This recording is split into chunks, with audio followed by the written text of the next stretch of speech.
अगर तुम ये सोचते हो कि मेरे अंदर ये कमी है इसलिए इस काम को मैं नहीं कर सकता, तो तुम्हारी ये सोच बिल्कुल गलत है। तुम उस काम को सिर्फ इसलिए नहीं कर पा रहे हो क्योंकि तुम्हारे अंदर जुनून की कमी है, तुम्हारे अंदर मोटिवेशन की कमी है। तो तुम्हारी इस कमी को दूर करने के लिए मैं लेकर आया हूँ एक ऐसे इंसान की स्टोरी जिसे बचपन में 4 साल तक तो बोलना भी नहीं आता था, जिसे उसके दोस्त मंदबुद्धि कहकर चिढ़ाते थे, जिसे स्कूल से निकाल दिया गया था ये कहकर कि ये लड़का मानसिक रूप से बीमार है। उसके बाद उसे किसी भी स्कूल में एडमिशन नहीं मिला था, लेकिन यही लड़का आगे चलकर एक महान वैज्ञानिक के रूप में इतिहास के पन्नों पर अपनी छाप छोड़ गया। अब तक तो आप समझ ही गए होंगे कि मैं किसकी बात कर रहा हूँ। मैं बात कर रहा हूँ इतिहास के महान साइंटिस्टों में से एक अल्बर्ट आइंस्टीन की। अल्बर्ट आइंस्टीन को कौन नहीं जानता। जहाँ जीनियस शब्द की बात होती है वहाँ आइंस्टीन का नाम आना स्वाभाविक है। आइंस्टीन जिन्हें हम जीनियस मानते हैं वो अपने बचपन में ऐसे नहीं थे। आइंस्टीन 4 साल तक की उम्र में तो ठीक से बोल भी नहीं पाते थे।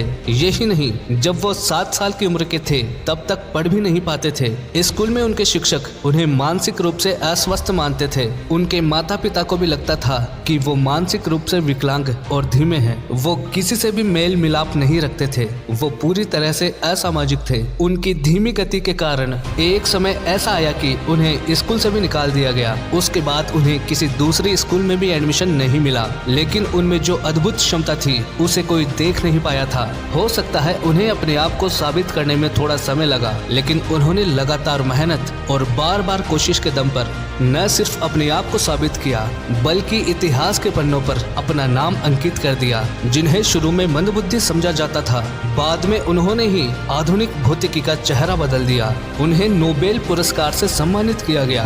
तो दोस्तों, तुम क्या हो ये तुमसे बेहतर कोई नहीं जानता, इसलिए लोग जो समझते हैं उन्हें समझने दो। बस प्रयास करते रहो और आखिर में वही लोग तुम्हारी वाहवाही करेंगे।